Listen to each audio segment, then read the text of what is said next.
शांताकारं भुजगशयनं पद्मनाभं सुरेशं विश्वाधारं गगनसदृशं मेघवर्णं शुभांगं लक्ष्मीकान्तं कमलनयनं योगविध्यानगम्यं वंदे विष्णु भवभैरं सर्वलोकैकनाथं। बोलो विष्णु भगवान की जय। सभी माताओं बहनों भाइयों से प्रणाम। प्यारे भाइयों, लोगों की ये शिकायत रहती है कि साधना में मन नहीं लगता। एक कॉमन शिकायत है।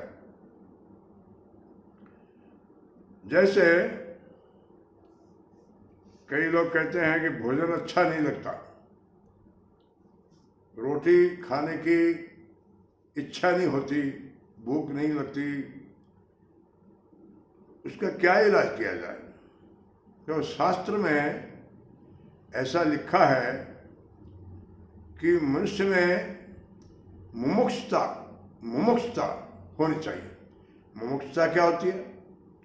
मोक्ष प्राप्त करने की, ईश्वर को प्राप्त करने की तड़फन, लगन, तीव्र इच्छा, उत्कंठा, अंग्रेजी में कहते हैं क्यूरियोसिटी, तड़फन। जो ईश्वर को प्राप्त करने की तड़फन होती है तो साधना बहुत जल्दी सफल होती है और इष्ट की प्राप्ति होती है। जब भूख होती है जबरदस्त तो भोजन अच्छा लगता है, रूखी सूखी रोटियां अच्छी लगती हैं। अब इसके लिए तड़फन आज जब तक नहीं है, मन नहीं है, हमारी रुचि नहीं है, इंटरेस्ट नहीं है, केवल डरे से हम जो भी कर रहे हैं उन्हें सफलता नहीं मिलती।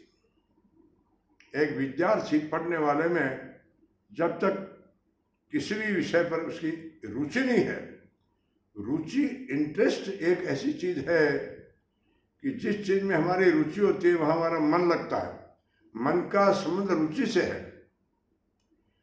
और इसी प्रकार से ईश्वर के प्रति जब तक हमारी रुचि नहीं होगी, ये क्या है, ये मैं कौन हूं, कहां से आया हूं, आदि इत्यादि को जानने की उत्कंठा हो, तड़फन हो, तो कोई न कोई मार्ग निकलता है। जहां चाह है वहां राह है। अगर चाह हो तो आकाश में मार्ग बन जाता है। हम देखते हैं कि वैज्ञानिकों को देखते हैं, न्यूटन को देखा, एक सेब गिरा उसके ऊपर। अब उसने चिंतन किया कि नीचे मेरे पर क्यों गिरा, ऊपर क्यों नहीं गया। उसी एक बात की उत्कंठा हुई और उस आदमी लगन जगी और गुरुत्वाकर्षण का नियम उसने बना करके आज हवाई जहाज रॉकेट से उड़ रहे हैं। एक व्यक्ति के चिंतन ने दुनिया को बदल दिया। तो ऐसे ही भगवान की भक्ति में, मीरा में, कबीर में, रामकृष्ण परमहंस में हम जितने संतों को देखते हैं उनकी तड़फन देखते हैं। मेरा भजन गाती थी, दर्श बिना दुखन लागे नैन, दर्श बिना दुखन लागे नैन। मेरा हरि दर्शन की प्यासी। इनके भजन देखिए कितनी तड़फन थी। तो उस भूख को जगाने के लिए क्या किया जाए? तड़फन को, जैसे किसी को भूख नहीं है तो किसी अच्छे डॉक्टर के पास, आयुर्वेद के डॉक्टर के पास जाया जाए, उसको बताया जाए कि मुझे भूख नहीं लग रही, ये चीज़ें, तो कोई दवा देता है और दवा देने से उसकी डाइजेस्टिव पावर बढ़ती है, भूख लगती है। तो जब भगवान को प्राप्त करने की भूख अगर है और नहीं है तो किसी डॉक्टर के पास जाओ। वो डॉक्टर कौन है? कोई सदगुरु हो, कोई महान पुरुष हो, सिद्ध पुरुष हो।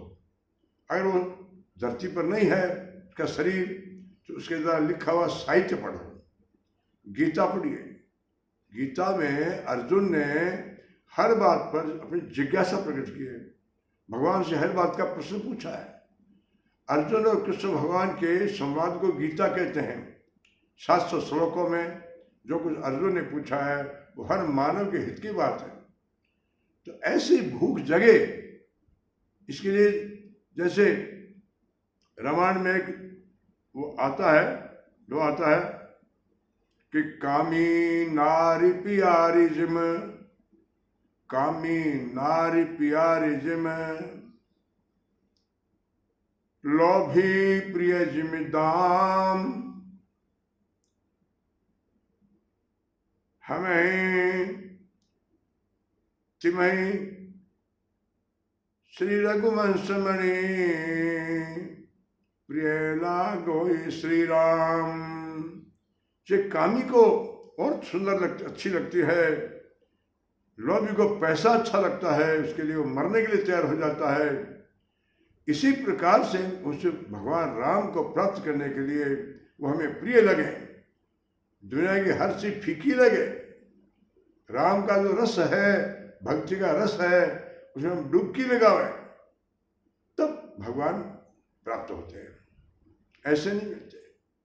आदमी केवल मन लगता नहीं है, केवल टंट खंड बजाता शायद 1 मिनट के लिए अगरबत्ती जला दी, दीपक जला बैठ गया, मन कहीं घूम रहा है, ईश्वर की प्राप्ति हो नहीं सकती। इसके लिए हमारी उत्कंठा तीव्र होनी चाहिए।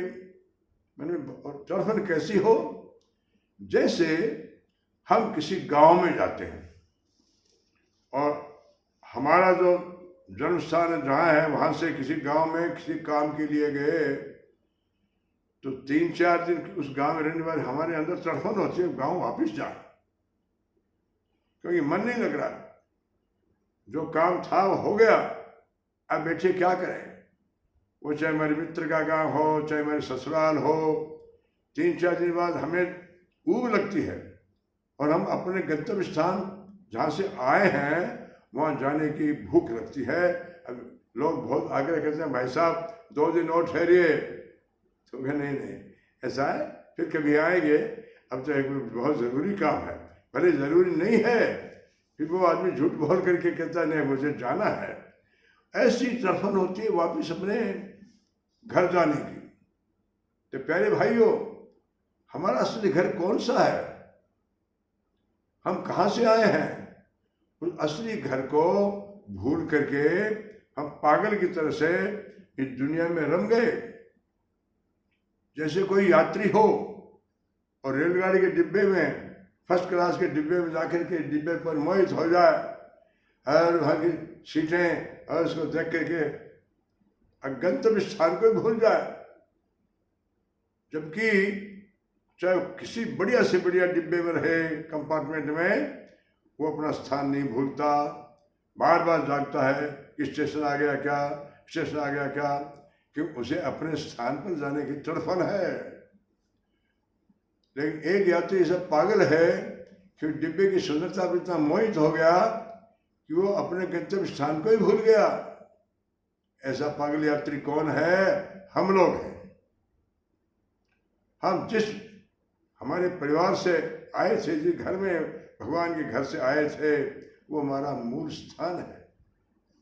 और ये संसार जो है ये टेम्परेरी कुछ दिन के लिए हम लोग आए हैं, इसमें इतने रम गए हैं कि हमारी मूल जो चेतना थी यहीं पर उलझ के रह गई मोह माया में। प्यारे भाइयों, अब इसके बारे में चिंतन किया जाए, सदगुरु के बैठा जाए तो तड़फन होती है। बिना सत्संग के ये तड़फन होती नहीं। बिना सत्संग विवेक न होई, राम कृपा बिना सुलभ न सोई।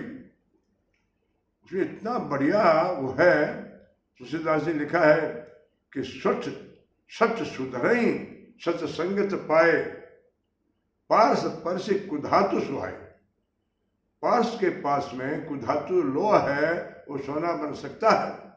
मान लो हमारा मन नहीं लगता है, हमारे में पात्रता नहीं है, तो सदगुरु के पास जाइए, वो अपने ज्ञान की धारा से, अपने तप के द्वारा हमारी उत्कंठा जगा देगा।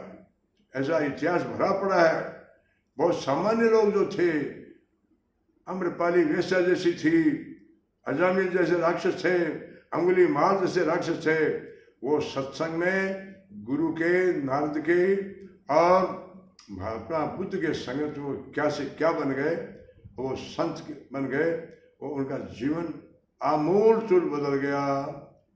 लेकिन अगर हम एक प्रयास नहीं करेंगे, एक अंग्रेजी में कहानी आती है, ट्राई अगेन, अभ्यास करिए। गीता में लिखा है 12वें अध्याय में, अभ्यास रूप योगे ने तो माम इच्छा तुम धनंजय, हे धनंजय अर्जुन, तो अभ्यास कर। अभ्यास रूप योग, ये भी एक योग है। चाहे मन न लगे, अभ्यास करेंगे तो एक दिन मन लगने लगेगा। और इस तरह से ईश्वर को प्राप्त करने का एक मार्ग है कि हम मुमुक्षुता पैदा करें, उत्कंठा पैदा करें, जिज्ञासा पैदा करें, तो रास्ता निकलेगा। अगर सच्ची लगन है तो ईश्वर हमें मिलेगा। और समय नहीं लगने वाला है। कई लोग कहते हैं हमें तो बहुत वर्ष हो गए, माला हम कभी जपे नहीं, हमारा मन नहीं लगा, अब अज्ञान का अंधेरा कैसे मिटेगा। तो संत कहते हैं प्रकाश में वो शक्ति है, 1000 वर्ष का अंधेरा किसी कमरे में है, उसको जाने में टाइम नहीं, जो ही प्रकाश हुआ 1000 वर्ष का अंधेरा दूर हो जाता, प्रकाश हो जाता है। प्रकाश, इसलिए अथर्ववेद में लिखा है, न ही ज्ञानेन सदृशम पवित्र में विद्यते। इस दुनिया में ज्ञान के समान कोई पवित्र इस दुनिया में है नहीं। इसे ज्ञान के प्रकाश में जाते ही मनुष्य का कल्याण होता है। उसी का प्रयास हमें करना चाहिए, अपने परिवार में, घर में, और जहाँ हमारा संपर्क है। इस समय ये युग साधना, इससे बढ़िया कोई परोपकार का काम नहीं होगा। भगवान करे हम उसी चेतना में, उसी साधना में जुटें और अपने लक्ष्य को प्राप्त करें। धन्यवाद।